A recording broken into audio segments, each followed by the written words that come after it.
You rescued Nevins! Thanks, Lawrence! It was my pleasure, Sally. Anything for my little princess? Oh, I don't want to be a princess. In a constitutional monarchy, Parliament has all the real power. After rewatching The Cat in the Hat, I've come to the conclusion that this film is a deeply philosophical and political commentary on the issues of postmodernism. What is he doing? Conrad, the boy in orange, represents an individual who feels constrained by the limitations placed on him by social norms. He feels outcasted by his tendency to break the rules. Do you know how hard it's getting to tell people that we're related? Facts! I'll put everything back. We can observe the fact that the town, in which Conrad lives in, has a strong belief in conformity and social norms. This is made evident by their identical housing and identical cars. Before talking about The Cat in the Hat, it is important to also mention the lack of a father figure within Conrad and Sally's life. Lucky us! Larry Quinn is here. Hey, sport. Call me Lawrence, okay? And so I think it's very difficult for women to be merciful like that and to make the shift to encouraging disciplinarian. I think that's a very difficult thing for people to do simultaneously. Now, but the kids who lack fathers, I mean, first of all, they can find that to some degree in their friends. And that's often what fatherless boys do in particular. They go into gangs. And they generate the missing masculinity in the gang. Well, that's not so good because, like, what the hell do they know? They don't know anything, right? They're just stupid kids, and they're like 15 years old, and their testosterone is pumping, and they're trying to get the hell away from their mother, which is what they're supposed to do. And they're not in the right position to exercise any authority over themselves. So that's not good. Like, I really do think that it's the sign of the degeneration of a society when single parenthood becomes anything approximating the norm. It's not a good idea. And part of the reason I believe that, and I think this has to do with the overwhelming selfishness of modern life, is that marriage isn't for the people who are married. It's for the children. I don't like you either, but I'm gonna marry your mom. And if it was up to me, you'd be at military school today. Next, it is also important to mention the scene with the babysitter that establishes the political divide within the planet.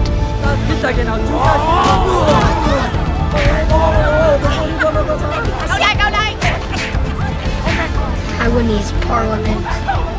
You tell them, Guai Jiang. No more big government.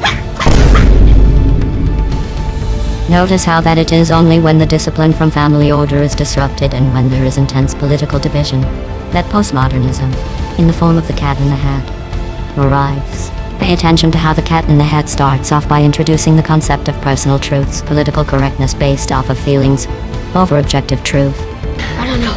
Looked like a humongous cat. Humongous? I prefer the term big bone to jolly. No, what are we hiding from?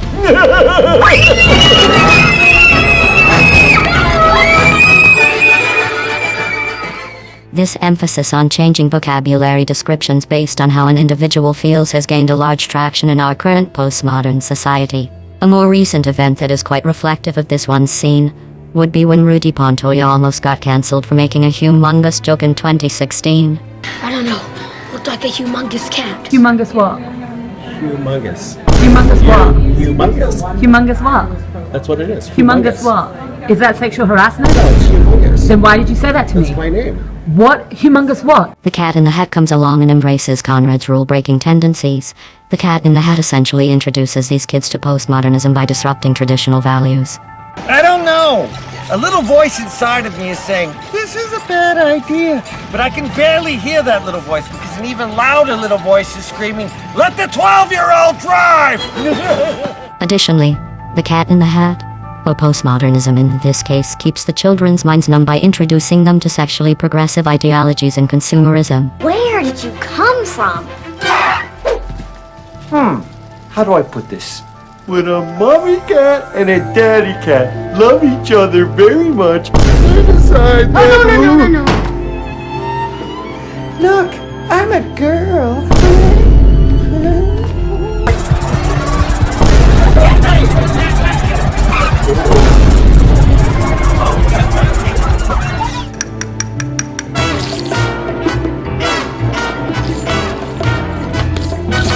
There was this cat I knew back home where I was bred. He never listened to a single thing his mother said. He never used a litter box, he made a mess in the halls. That's why they sent him to a vet who cut off both his boo.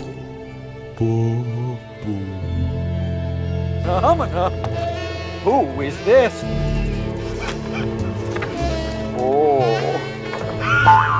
That's my mom. Awkward. Yeah. Yes, this place will do quite nicely, actually.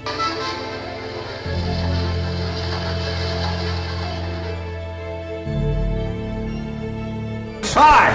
Welcome to Astounding Products. Do you love making cupcakes but hate all the hard cupcake work? I know I do. Well, forget everything you know about making cupcakes and say hello to the amazing Cupcakeinator. I'm so excited! Cupcake or what? Cupcakeinator! You mean like at Universal Studios? Cha-ching! By encouraging such consumer and hedonistic pleasures to the younger generation, the Cat in the Hat essentially distracts them from their responsibilities. He desensitizes their morality. However, the children's idea of fun is actually destroying their house. It is destroying the world.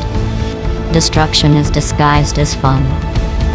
In this scene, the Cat in the Hat presents a false sense of freedom, much like how one is forced to be accepting the postmodern narrative, despite being told that there's freedom of choice.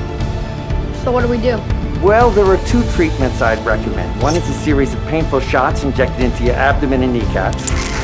And the other involves a musical number! Me, me, me, meow! How many shots? Aren't you precious? This scene is much like choosing between the red pill and the blue pill. However, the Cat in the Hat prevents Sally from taking the harsh reality of the red pill. You take the blue pill. Involves a The story musical ends. number! You wake up in your bed and believe whatever you want to believe. You take the red pill. One is a You series stay in of painful Wonderland. shots injected into your abdomen and And I show you how deep the rabbit hole goes. Freedom is an illusion. The introduction of Thing 1 and Thing 2 marks the start of dehumanization. They are gender neutral. They no longer refer to themselves as male or female out of rebellion against the social order. They rebel for the sake of rebelling, never questioning the outcomes of their decisions. Why do they always do the opposite? It's so annoying! Remind you of anyone, Conrad? Zinga! Bazinga! It is only when Conrad is confronted with the uttermost extreme version of his philosophy that he begins to question his worldview. Thing 1 and Thing 2 represent absolute social anarchy. Conrad learns what it feels like to be rebelled against once obtaining a fraction of hierarchical power. A fraction of authority. In a way, Thing 1 and Thing 2 represent what Sally and Conrad could have become if they fully deep dived into the concept of social rebellion. Conrad now knows what it feels like to be in his mother's position, to have to deal with social rebellion.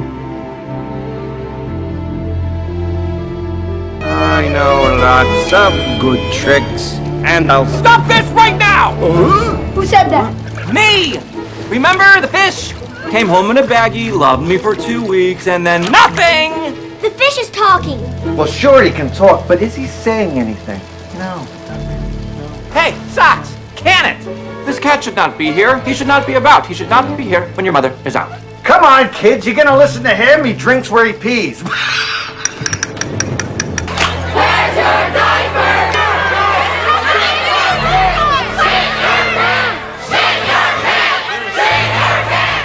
This Cat in the Hat movie brilliantly predicted the future state of American politics, where we now respond to civil dialogue with comments about pee and poop. This fish represents social conservatism, the traditional knowledge and morals. He warns the kids about not letting postmodernism enter their world, and in the end they should have listened. The cat's box is quite literally Pandora's box. Once opened, the full untapped potential of postmodernism becomes actualized. Moral structures become obsolete.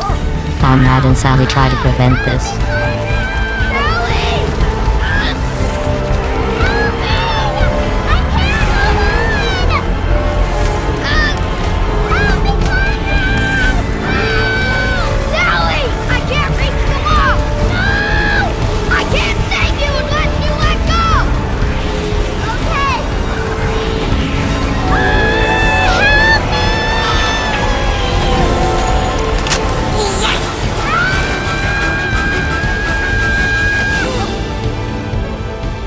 In this scene, the Cat in the Hat reveals himself to be a political puppeteer. He has controlled the political turmoil. He carefully planned everything for the sake of teaching a lesson. Why don't you serve first? You had your real hat this whole time? Yep. I planned the whole day. What do you mean you planned the whole day? All of it? Yep. The house getting trashed? Yep. Quinn taking Nevins? Yep. Cutting off your tail? Nope. You even knew I'd open the crate? Why do you think I made it my one room? I knew you couldn't resist. You need to get out. I don't know that game. Not a game. None of this is a game. But I thought you two wanted to have fun today. Look around, Cat. You were right. It's fun to have fun, but you have to know how. And you don't know when enough is enough. Now go! Susie. Cromwell. Please. Out!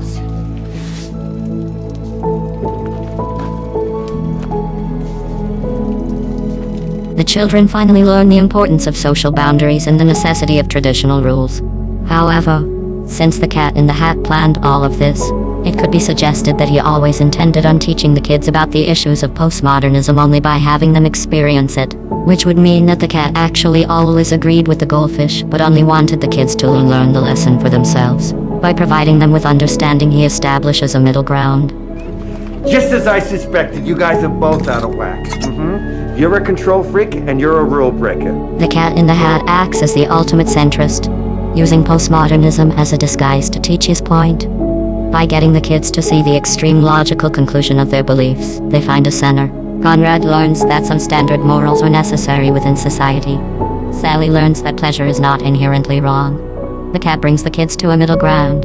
In a strange way, the Cat in the Hat, who reveals himself to be a centrist, acts as the imperfect father figure that Conrad and Sally needed in their world. Bravo, Cat. I think these children are smart enough not to fall for your MTV-style flash at the expense of content and moral values. That was wicked cool. Do it again. What the fish says in this scene is essentially the theme of the movie. That we should not sacrifice tradition and moral values in favor of pleasure. A middle ground must be maintained. By the end of the film, they learn to appreciate the moral conformity of their town while still being capable of finding ways for fun and regulation to coexist.